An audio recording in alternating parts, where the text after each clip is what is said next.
माझं नाव वैशाली जनार्दन दातार, माझे मिस्टर जनार्दन दातार, पुतण्या मिलिंद महाराज आणि भक्त मंडळी 60-70 जण. ते बाळेकुंदरीला जाऊन बांधकाम पूर्ण झाल्यानंतर ज्योत प्रज्वलित करून तिथून आणली, पदयात्रा केली.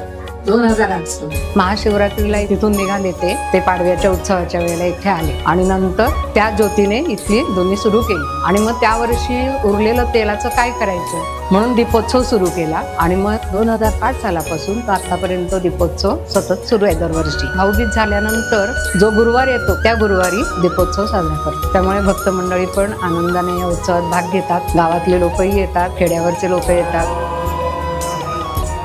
कारण कोणाच्या एकाने हे काम होणं शक्य नाही. एकीचं बळ करी संघटनाचं बळ.